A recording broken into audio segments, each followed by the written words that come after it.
And we still have a soft short to ground on fuse 23 on this white and blue wire. That sucks.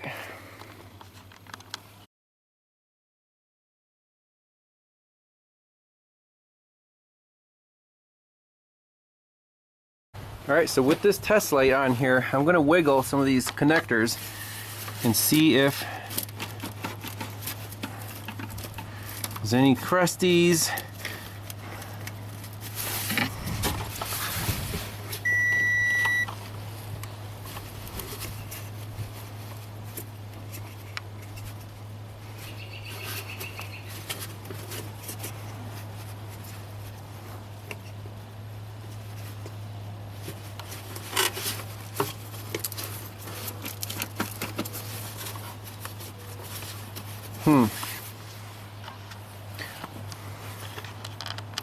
Alright, so I connected my amp clamp to the bundle of wires on C160, and that white with a light blue stripe on pin 11, that's right there, that's feeding our trailer tow control side of the relay. So I have a little test light here, and the cool trick is you're looking at your ammeter, whatever it says doesn't really matter, but if you unplug it, see that went down by about 0.2 amps? That's my test light. So we just proved that the current is coming from the inside of the truck to here when we draw it with the test light. We can do the same check, leave the ammeter here, plug in a test light on fuse 23, see if that changes, and then we'll know on this diagram basically where is this short to power. It's not here.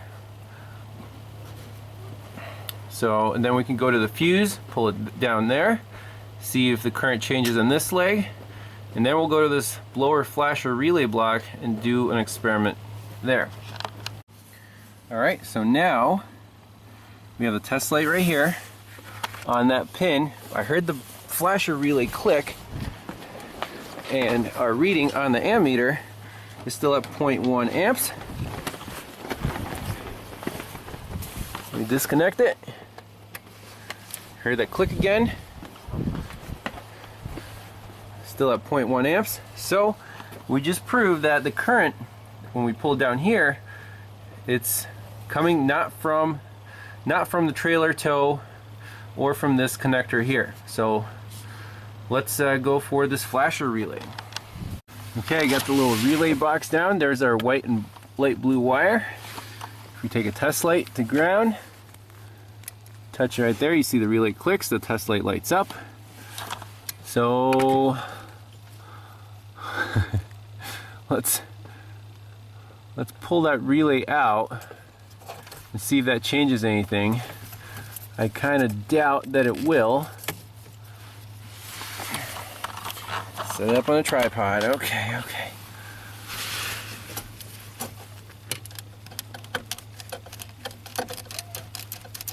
Okay, so now will the test light light up? I assume it will.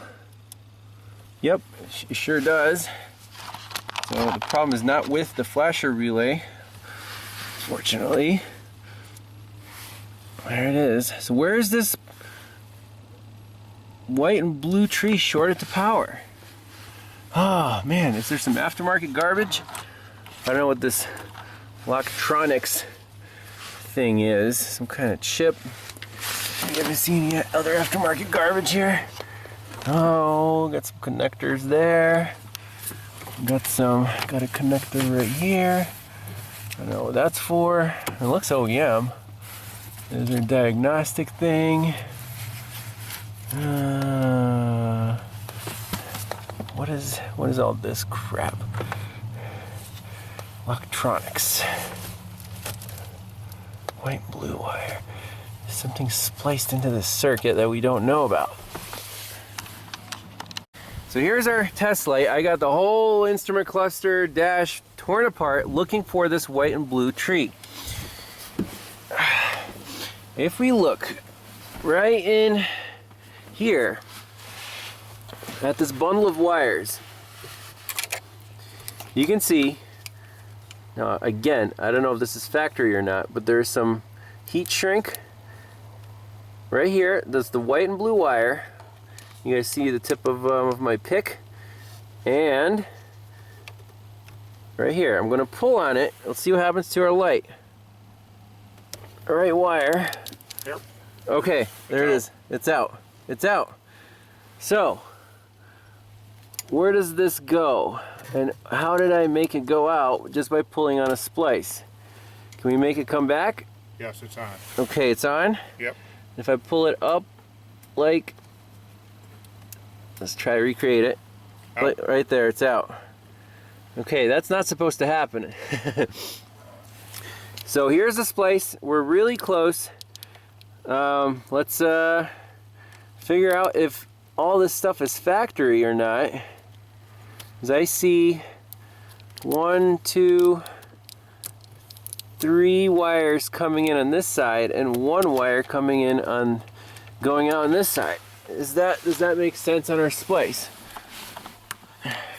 Flasher, relay, trailer, tow, you know, it goes 1, 2, 3, 4. But at least using the splice, we can exactly say where the current is coming from. So that helps a lot. Finding the splice, that was almost the last piece of the puzzle.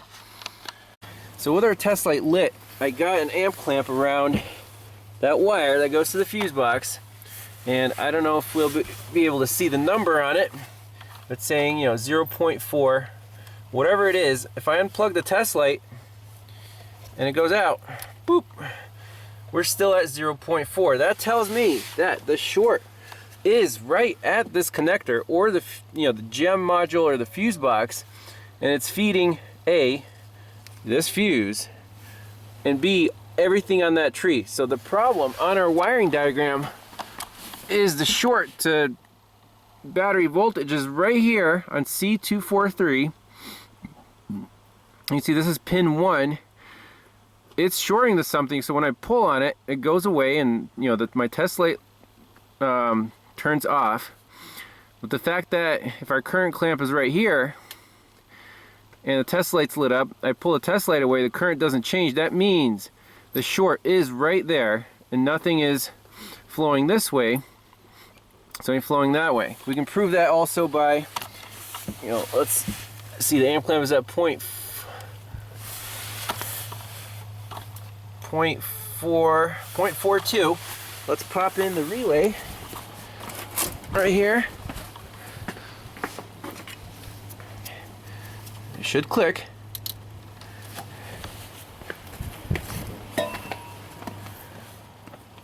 And the current should increase to, you know, it's like 0.55 now, so 150 milliamps. Now, if I pull on this harness, this wire, the splice, my test light will turn off, and I'm sure that relay will also turn off. It has to. Let's also put in our flasher relay here, just to prove the point. The flasher relay's in, everything's in.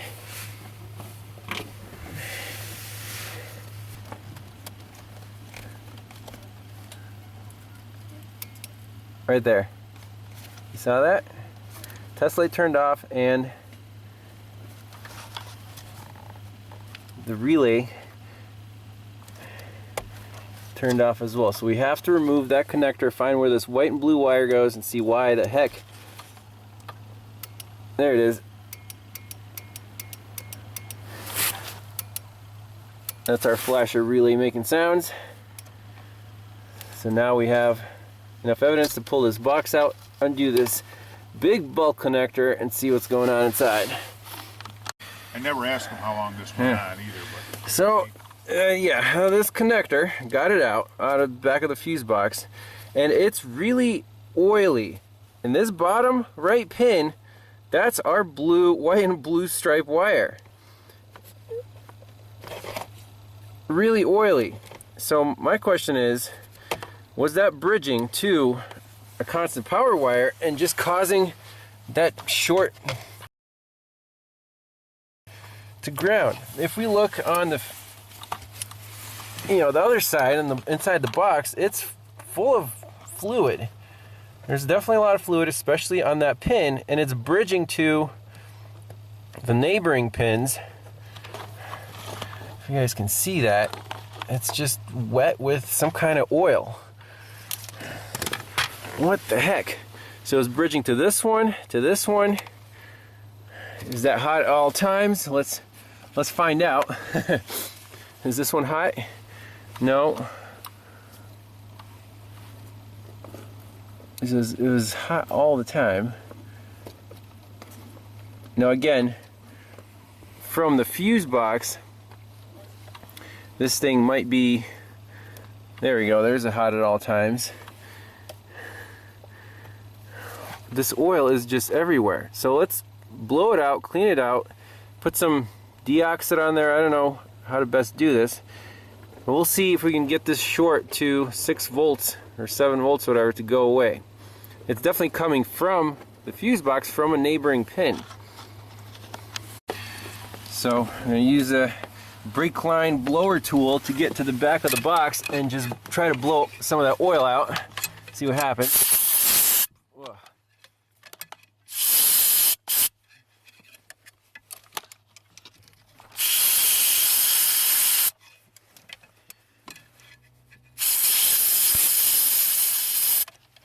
And then do the same with the connector itself.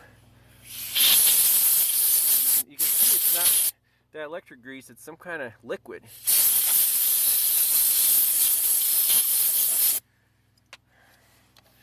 So that's the best we can do. We'll just take a little deoxit spray, spray it down. I'm going to check with a mirror what the backside looks like if we did any good job cleaning. The bottom corner is still a little wet. Let me redo that. We'll plug it back in, see what happens. Well, here's the proof. Our test light. Let's ground it first before we get too excited. It's still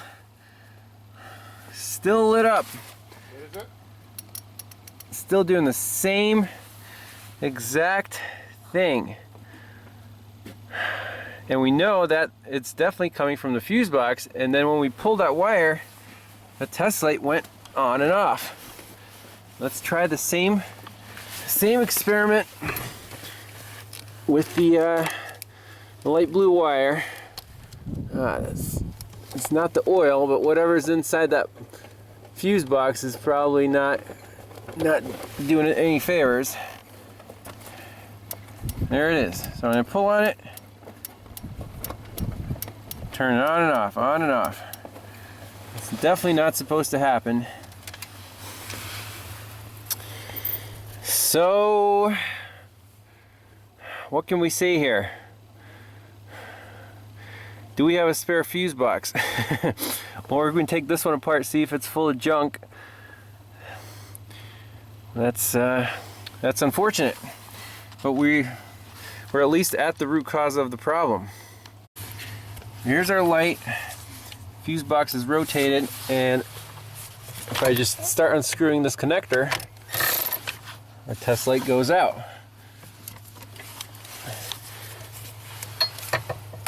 Let's see. There it is. We screw it back in. Oh. I'm measuring at the flasher relay.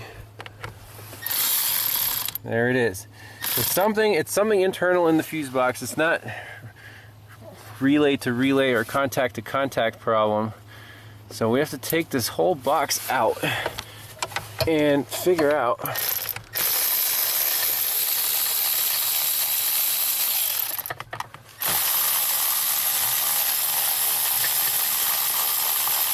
if it's full of whatever oil, that's not good. Let's get it out of here and see what we find. So final verdict is this fuse relay box is junk. There's a short somewhere between that pin of the fuse and this pin coming out of the box. That's all we can say. It's non-serviceable. We tried taking it apart. garbage. It's already not original to the truck, and this truck has water intrusion problems. All the carpet's wet. So that's as far as we're going with this diagnosis. Guaranteed, if you get a good fuse box, this thing will not have a parasitic draw. So that's it. Kind of a long one. Not really a happy ending yet, but I'm calling the fuse box, and thanks a lot for watching. See you next time. Bye-bye.